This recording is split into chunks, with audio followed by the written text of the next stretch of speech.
Indo British advanced pain clinic నొప్పి మాయం surgery దూరం ఫర్ అపాయింట్మెంట్స్ 9155515563. హాయ్ హలో నమస్తే, welcome back to iter media. ఈరోజు మనతో ఉన్నారు సర్టిఫైడ్ ఫైనాన్షియల్ ప్లానర్ అయిన మాధవిరెడ్డి గారు. అయితే ఈరోజు మార్కెట్ అప్డేట్స్ అనేవి తెలుసుకుందాం. Hi ma'am. హలో అండి. మేము ఒకసారి మార్కెట్ గురించి చెప్తాను పాయింట్స్ వైజ్. నిఫ్టీ 50 వచ్చేసి -165 పాయింట్స్తో 23,523 దగ్గర, సెన్సెక్స్ వచ్చేసి -529తో 77 చేంజ్, బ్యాంక్ నిఫ్టీ వచ్చేసి -327తో 49,000 చేంజ్, ఐటీ నిఫ్టీ వచ్చేసి -532తో 43,102 దగ్గర ఇలా ఉంది. అంటే కంప్లీట్గా డౌన్ఫాల్ అయితే చూస్తూ ఉన్నాము. వాట్ ఆర్ ద రీజన్స్ అంటారు?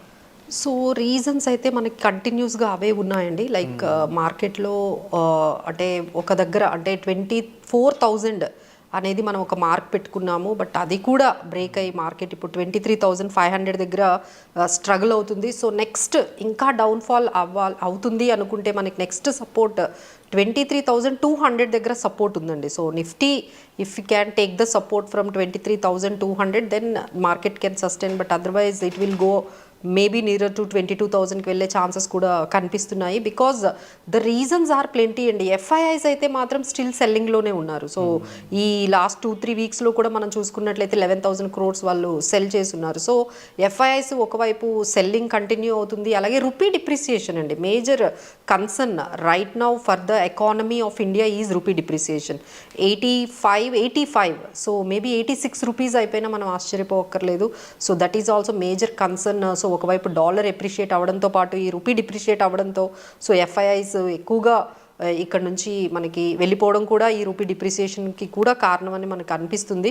ఇంకా అపార్ట్ ఫ్రమ్ దట్ మనం చూసుకున్నట్లయితే ఈ Q3 రిజల్ట్స్ ఉన్నాయండి. So Q3 results is major.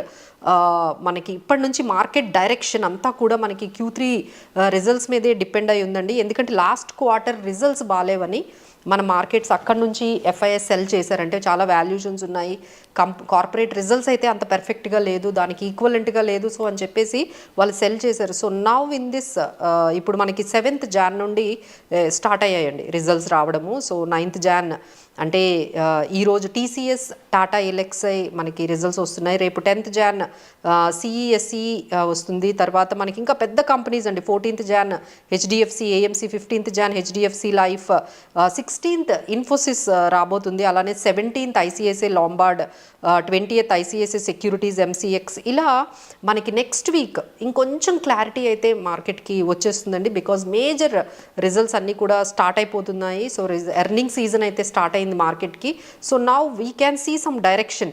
Results కానీ కొంచెం పాజిటివ్గా వచ్చినట్లయితే market can stabilize. But if we see the major companies like Infosys కానీ ఐసిఐసిఐ సెక్యూరిటీస్ ఇవన్నీ కూడా నెక్స్ట్ వీక్లో మనకి రిజల్ట్స్ వస్తున్నాయి. అవి కానీ ఏమైనా కొంచెం గైడెన్స్ కొంచెం తక్కువ కానీ ప్రాఫిట్ మార్జిన్స్ కానీ తక్కువ వచ్చినట్లయితే we can see more downfall అండి. So investors need to be very careful and have to ఈ మొత్తం ఈ ఎపిసోడ్ని కొంచెం ఫాలో అయితే బాగుంటుందండి. అంటే మనకి Q3 రిజల్ట్స్ January 9th నుండి స్టార్ట్ అయ్యి మనకి 31st వరకు ఉన్నాయి. సో ఈ మంత్ అంతా కూడా మనకి Q3 రిజల్ట్స్ వస్తాయి. సో ఎవరెవరికైతే వాళ్ళ స్టాక్స్ ఉన్నాయో కంపల్సరీ ఈ క్వార్టర్లీ రిజల్ట్స్ ఏ విధంగా ఉన్నాయనేది చెక్ చేసుకోండి.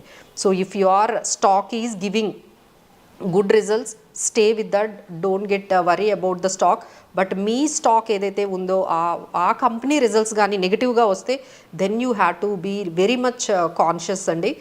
సో ఇదైతే మన Q3 results are going to give the direction for the market in this week. ఇంక ఇవి కాకుండా మనకి బిగ్గెస్ట్ నెక్స్ట్ అప్కమింగ్ ఈవెంట్స్ చూసుకున్నట్లయితే మనకి February we have that budget is giving the right direction. ఇక్కడ నుంచి మనకి మార్కెట్ ఎలా వెళ్తుంది అనేది బడ్జెట్ నుంచి మనకు వస్తుంది.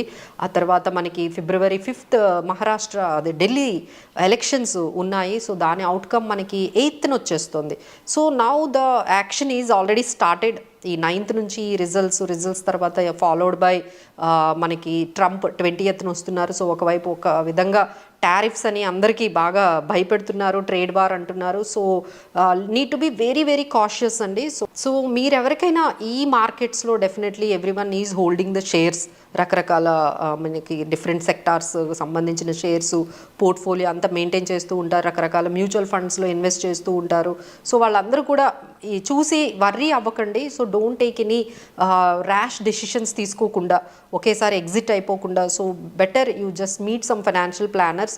వాళ్ళు చెప్పినట్టుగా మన పోర్ట్ఫోలియోని ఏ విధంగా మనం ఏ స్టాక్స్ ఉంచాలి, ఏ స్టాక్ ఎగ్జిట్ అయిపోవాలి, లేదు అంటే ఏ స్కీమ్స్ మనం మెయింటైన్ చేయాలి, is this the right time to entry. కొంతమంది ఏంటంటే దీంట్లో కొంచెం ఎంట్రీ అవ్వాలి, కొత్త స్టాక్స్ కొంచెం తీసుకోవాలి అనుకునే వాళ్ళు ఉంటారండి. వాళ్ళందరూ కూడా ఈ టైం అయితే మాత్రం కొంచెం ఫైనాన్షియల్ ప్లానర్స్ దగ్గరికి వెళ్ళి, లేదు ఎక్స్పర్ట్స్ దగ్గరికి వెళ్ళి మీరు సలహా తీసుకుంటే బాగుంటుందండి. Right now markets are between 24,200 23,200 is the broad market range right now అని చెప్పొచ్చు. So now the fears is all about FIIs and major concern మాకంతా కూడా ఇప్పుడు ఈ GDP ఫిగర్స్ మీద కనిపిస్తుందండి. సో జీడిపి స్లో డౌన్ అయితే మాత్రం కనిపిస్తుంది. అలానే మ్యానుఫ్యాక్చరింగ్ కూడా చాలా తగ్గిందండి. సో మ్యానుఫ్యాక్చరింగ్ ఇండెక్స్ కూడా కొంచెం తగ్గింది. అలానే జీడిపి కూడా స్లోయర్ కన్జంప్షన్ కనపడుతుంది బికాస్ ఆఫ్ ఇన్ఫ్లేషన్. ఈ ఇన్ఫ్లేషన్ ఎస్పెషల్లీ అర్బన్ ఏదైతే మనకి అర్బన్ పాపులేషన్ ఉందో వాళ్ళు కన్జంప్షన్ తగ్గించారండి. ఇన్ఫ్లేషన్ ఇలా పెరుగుతుంది కాబట్టి సో కన్జంప్షన్ తగ్గింది. సో కన్జంప్షన్ తగ్గింది కాబట్టి మనకి జీడిపి స్లోయర్ గ్రోత్ అనేది కనిపిస్తుంది. So right now markets are very very sensitive and negative కొంచెం ర్యాపప్లో ఉంది. So everyone has to see and follow these kind of updates. కొంచెం అప్డేట్స్ తెలుసుకొని మనం మార్కెట్లో ఉంటే బెటర్ అండి. And better avoid all these trading. కొన్ని రోజుల వరకు కొంచెం ఈ ట్రేడింగ్లు వీటికి కొంచెం దూరంగా ఉంటే బాగుంటుంది. ఎందుకంటే మార్కెట్ మీరు చూసారు వాల్టిలిటీ ఒకసారి బాగా పాజిటివ్గా వెళ్ళడం, మళ్ళీ నెక్స్ట్ డే ఇమీడియట్గా అది 400 పాయింట్స్ కరెక్ట్ అయిపోయి మళ్ళీ 23,500 400కి రావడము, 23,000 దగ్గర ఉండడం అనేది జరుగుతుంది. సో వాల్టిలిటీ అయితే చాలా ఎక్కువగా ఉంది. So you need to be very much cautious. Especially traders has to be away from the markets right now, కొత్త వాళ్ళైతే especially. And IPOs are making the mark అండి. IPOsలోనే మనకి ఎక్కువ యాక్టివిటీ, ఎక్కువ మనకి ప్రాఫిట్స్ అనేవి కనిపిస్తున్నాయి. సో IPOస్కి అయితే చాలామంది వెళ్తూ ఉన్నారు. సో దీస్ ఆర్ ఆల్ మనకి మార్కెట్స్లో జరిగే అప్డేట్స్ అన్నీ కూడా like we are saying that resistance levels అయితే మనకి 24,000 24,200 ఉన్నాయి. అండ్ సపోర్ట్ లెవెల్స్ అయితే 23,500 అండ్ 23,200 దగ్గర సపోర్ట్ లెవెల్స్ ఉన్నాయి. మ్యామ్ మీరు చెప్పిన విషయాల్లో ముఖ్యంగా మనం అడ్రస్ చేయాల్సిన విషయం, యాజ్ ఎ ఫైనాన్షియల్ ప్లానర్ మీ దగ్గర కూడా వచ్చే క్లయింట్స్ పానిక్ అవుతూ ఉంటారు. అవునండి, బాగా అండి. ఆల్రెడీ మాకు క్లయింట్స్ కాల్ చేసి మేడం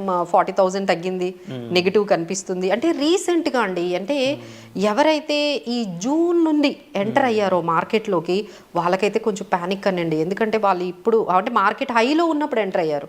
జూన్ అంటే ఇట్స్ అరౌండ్ 26,000 మార్కెట్ ఉంది అప్పుడు. అక్కడ ఎంటర్ అయిన వాళ్ళందరికీ కూడా ఇప్పుడు నిజంగానే ప్యానిక్గానే ఉంటుందండి. అండ్ మోర్ ఓవర్ అంటే ఇన్వెస్ట్ చేసే వాళ్ళు కూడా ఇలాంటి టైంలో టెక్నికల్ గానా ఫండమెంటల్ గానా అని డౌట్స్ అడుగుతూ ఉంటారు కొంతమంది.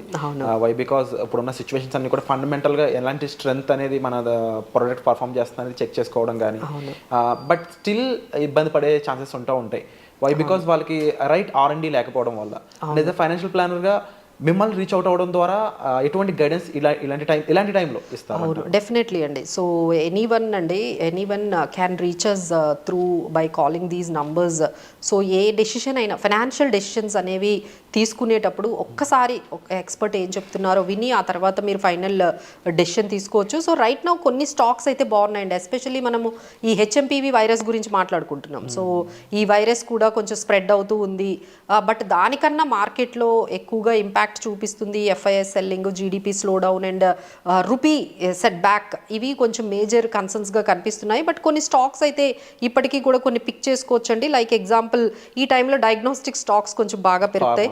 ఫార్మాకి సంబంధించిన, హెల్త్ కేర్కి సంబంధించిన స్టాక్స్లో అయితే ఆల్రెడీ ఎప్పుడైతే ఈ వైరస్ ఎంటర్ అయిందో you can imagine like everyone will go and do some diagnostic టెస్ట్లు అవి చేయించుకుంటారు కాబట్టి. So there are certain doctor Lal Path కానీ ల్యాబ్స్ కానీ, ఇప్కా ల్యాబ్స్, మెట్రో పోలీస్ థైరోకేర్ ఇలాంటివి అంటే హెల్త్ కేర్కి సంబంధించిన కొన్ని స్టాక్స్లో అయితే మంచి మూమెంట్ కనిపిస్తుందండి. So that you can invest. And next one ఏంటంటే ఇప్పుడు బడ్జెట్ రాబోతుంది. సో బడ్జెట్ రాబోతుందంటే కొంచెం ఎలా ఏదైనా మనకి ఇన్ఫ్రా స్ట్రక్చర్కి సంబంధించిన కొన్ని కంపెనీస్లో అయితే మనకి మేజర్గా కొంచెం పాజిటివ్ కనిపిస్తుంది. అలానే అగ్రికల్చర్ సెక్టార్కి సంబంధించి కొంచెం పాజిటివ్గా ఉంటుంది. డిఫెన్స్ మీద కూడా గవర్నమెంట్ మనకు కొంచెం ఎలకేషన్స్ ఎక్కువగా బడ్జెట్లో ఇస్తారు కాబట్టి సో బడ్జెట్ పరంగా మీరు కొన్ని స్టాక్స్ ట్రాక్ చేసుకోవాలి, కొన్ని సెక్టార్స్ ట్రాక్ చేసుకోవాలంటే this is the right time. Banking sectors కానీ ఇన్ఫ్రా, తర్వాత అగ్రికల్చర్, డిఫెన్స్, తర్వాత మనకి ఇలాంటి ఫెర్టిలైజర్ స్టాక్స్ కూడా కొంచెం ఇవి